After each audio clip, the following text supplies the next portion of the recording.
Hello friends, अभिज्ञान classes में मैं आप सभी का हार्दिक स्वागत करती हूँ। चलिए समय को बिल्कुल भी नष्ट न करते हुए आज का लेक्चर प्रारंभ करते हैं। प्रश्न नंबर 81 देख लेते हैं। हिंदी शब्दानुशासन के लेखक कौन है? तो हिंदी शब्दानुशासन के लेखक कामता प्रसाद गुरु हैं। ऑप्शन नंबर बी यहाँ सही हो जाता है। व्याख्या देख लेते हैं।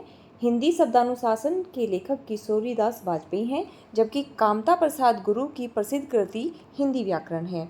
हेमचंद की प्रसिद्ध कृति शब्दानुशासन है, वहीं धीरेन्द्र वर्मा की रचना ब्रजभाषा व्याकरण है। प्रश्न नंबर 82 देख लेते हैं। हिंदी का प्रथम व्याकरण लिखने वाले विद्वान कौन है? तो हिंदी का प्रथम व्याकरण लिखने वाले विद्वान जेसुआ केटलर हैं। जेसुआ केटलर का हिंदुस्तानी ग्रामर जिसका प्रकाशन 1698 ईस्वी को हुआ, इसी को हिंदी का प्रथम व्याकरण ग्रंथ माना जाता है।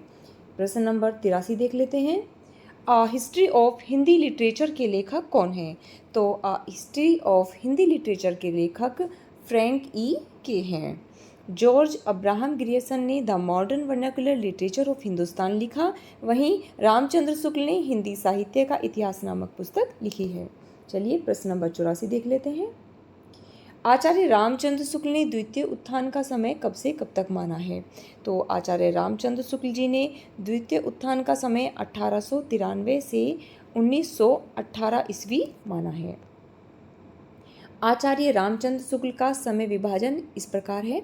सर्वप्रथम इसको संवत के अंतर्गत देख लेते हैं, उसके पश्चात इसे ईस्वी सन में देखेंगे। प्रथम उत्थान का समय संवत 1925 से 1950, द्वितीय उत्थान का समय संवत 1950 से 1975 और तृतीय उत्थान का समय संवत 1975 से अब तक। अब इसे ईस्वी सन में देख लेते हैं। प्रथम उत्थान का समय 1868 से 1893 ईस्वी, द्वितीय उत्थान 1893 से 1918 ईस्वी तक और तृतीय उत्थान का समय 1918 ईस्वी से अब तक माना है। चलिए प्रश्न नंबर 85 देख लेते हैं।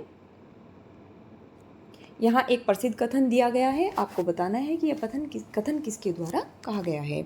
यद्यपि मैं खुद उर्दू का बड़ा पक्षपाती हूँ, लेकिन मेरे विचार से हिंदी को विभाषा या बोली कहना उचित नहीं है।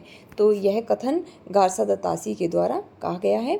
गारसा द तासी एक फ्रांसीसी विद्वान थे जो पेरिस में हिंदुस्तानी या उर्दू के अध्यापक थे। इन्होंने 1896 ईस्वी में हिंदुस्तानी साहित्य का इतिहास लिखा। इसमें उर्दू के कवियों के साथ हिंदी के कुछ विद्वान कवियों का उल्लेख था। 1909 ईस्वी में अपने व्याख्यान में उन्होंने हिंदी और उर्दू दोनों भाषाओं की युगपत सत्ता इन शब्दों में स्वीकार की है। उन्होंने कहा है कि यद्यपि मैं खुद उर्दू का बड़ा पक्षपाती हूँ, लेकिन मेरे विचार से हिंदी को विभाषा या बोली कहना उचित नहीं है। चलिए नेक्स्ट प्रश्न देख लेते हैं। प्रश्न नंबर 86। आचार्य रामचंद्र शुक्ल ने प्रथम उत्थान का समय कब से कब तक निर्धारित किया है? तो ये आप जान ही चुके हैं कि आचार्य रामचंद्र शुक्ल जी ने प्रथम उत्थान का समय 1868 से 1893 ईस्वी तक माना है। चलिए नेक्स्ट प्रश्न देख लेते हैं। प्रश्न नंबर 87। पुरानी हिंदी ग्रंथ के लेखक कौन है? पुरानी हिंदी ग्रंथ के लेखक चंद्रधर शर्मा गुलेरी जी हैं। अन्य लेखकों के इतिहास ग्रंथ देख लेते हैं। तो लेखक हैं आपके नलिन विलोचन शर्मा और इनके द्वारा इतिहास ग्रंथ लिखा गया है साहित्य का इतिहास दर्शन। रामचंद्र शुक्ल जी ने हिंदी साहित्य का इतिहास लिखा है और हजारी प्रसाद द्विवेदी जी ने हिंदी साहित्य की भूमिका नामक इतिहास ग्रंथ लिखा है। प्रश्न नंबर 88 देख लेते हैं। हिंदी साहित्य का दूसरा इतिहास ग्रंथ के लेखक कौन है? तो हिंदी साहित्य का दूसरा इतिहास यह ग्रंथ बचन सिंह के द्वारा लिखा गया है। आइए अन्य ग्रंथ देख लेते हैं।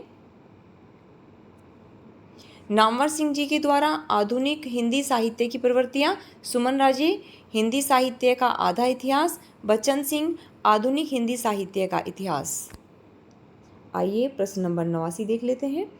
हिंदी साहित्य का आधा इतिहास, यह इतिहास ग्रंथ किसके द्वारा लिखा गया है? तो हिंदी साहित्य का आधा इतिहास यह इतिहास ग्रंथ डॉक्टर सुमन राजे के द्वारा लिखा गया है। हिंदी साहित्य का आधा इतिहास, इसका प्रकाशन वर्ष देख लेते हैं। यह 2003 में प्रकाशित हुआ, जिसको डॉक्टर सुमन राजे ने लिखा था। आगे कुछ ग्रंथ दिए गए हैं, इनको देख लेते हैं। हिंदी भाषा और साहित्य, यह इतिहास ग्रंथ श्याम सुंदर दास के द्वारा लिखा गया है। मॉडर्न हिंदी लिटरेचर, यह इतिहास ग्रंथ डॉक्टर इंद्रनाथ मदान के द्वारा लिखा गया है। अंतिम प्रश्न देख लेते हैं। रामचंद्र शुक्ल ने हिंदी साहित्य के आधुनिक काल को किस अन्य नाम से अभिहित किया है? तो आचार्य रामचंद्र शुक्ल जी ने आधुनिक काल को गद्य काल की संज्ञा भी दी है। आइए इनके द्वारा, शुक्ल जी के द्वारा काल विभाजन का दोहरा नामकरण किया गया है, जो इस प्रकार है। आदिकाल को उन्होंने वीरगाथा काल भी कहा है, जिसकी समय सीमा संवत 1050 से 1375 ईस्वी तक मानी है। पूर्व मध्य काल अर्थात भक्ति काल, जिसकी समय सीमा संवत 1375 से 1700 ईस्वी तक। उत्तर मध्य काल अर्थात रीति काल, संवत 1700 से 1900 ईस्वी तक, 1900 संवत तक। और आधुनिक काल अर्थात गद्य काल, जिसकी समय सीमा संवत 1900 से 1984 ईस्वी तक मानी है। तो आज का लेक्चर यहीं समाप्त करते हैं। यह लेक्चर अगर आपको पसंद आया है तो इसे लाइक, शेयर और सब्सक्राइब कीजिएगा। धन्यवाद।